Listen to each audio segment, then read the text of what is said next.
Hi hello friends, welcome back to media talks. நான் உங்கள் மௌனிகா. நான் இப்போ தாங்க ஈவினிங் தான் ப்ரொமோ பார்த்தேன். அதை பார்த்ததுமே செம ஷாக்கு. ஸோ காவேரி ஏன் இப்படி ஒரு வார்த்தையை சொல்கிறாங்க? குழந்தை மேலே சத்தியமாக நான் கொடுத்த வாக்குக்கு வந்து நான் கொடுத்த சத்தியத்தை மீற மாட்டேன் அப்படிங்கிற மாதிரி வந்து சொல்லிட்டு இருக்காங்க. ஏன் காவேரி அப்படின்னு சொல்லி காவேரி மேலே ஒரு பக்கம் வருத்தம் இருந்தாலும் ஸோ அதில் வெண்ணிலாவும் ஷாக்காக தான் பார்த்துட்ருக்காங்க. வெண்ணிலா ஃபுல்லாகவே ரெக்கவர் ஆகுறாங்க. ஸோ என்கிட்ட இதை பேசணும்னு சொன்னியாமே என்னன்னு சொல்லி நம்ம காவேரியுமே வந்து கேட்குறாங்க. ஸோ வந்து போலீஸ் வந்து என்னை மீட் பண்ணாங்க, என்கிட்ட வந்து வாக்குமூலம் கேட்டாங்க. நீங்கள் கோர்ட்டுக்கு வராட்டியும் பரவாயில்ல, ஸோ எனக்கு வந்து வாக்குமூலம் கொடுங்க அப்படின்னு சொல்லி கேட்டாங்க. இப்போ சொல்லு, உனக்கு வந்து உண்மையிலே உன்னால் விஜய் விட்டு இருக்க முடியுமா அப்படின்னு சொல்லி அவங்க எதுவுமே ப்ராமிஸ்லாம் கேட்கல. உன்னை வந்து உன்னால் விஜய் விட்டு இருக்க முடியுமான்னு இப்போ சொல்லு அப்படின்னு தான் சொல்கிறாங்க. மேபி எதுக்காக அந்த வார்த்தை, ஆனால் வெளியிலாவை பார்க்கும்போது எனக்கு அப்படி ஒன்றும் நெகட்டிவாக ஷேட்டில் ஃபீல் ஆகலை ப்ரொமோவில் பார்க்கும்போது.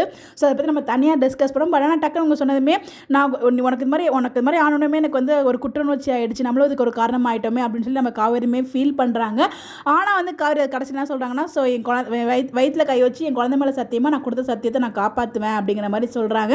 அந்த சத்தியம் என்னன்னு சொல்லி உங்களுக்கு ஏதாவது கமெண்ட் தெரிஞ்சால் மறக்காமல் கமெண்ட்டில் ஷேர் பண்ணுங்கள். அதை பற்றி நான் அடுத்த வீடியோவில் நான் ஷேர் பண்ணேன். பட் ப்ரொமோ உண்மையிலே அன்எக்ஸ்பெக்டட் ப்ரொமோ. பட் இவ்வளோ சீக்கிரம் ரெக்கவர் எல்லாமே ஃபாஸ்ட்டாக தான் மூவ் பண்ணிகிட்டு இருக்காங்க.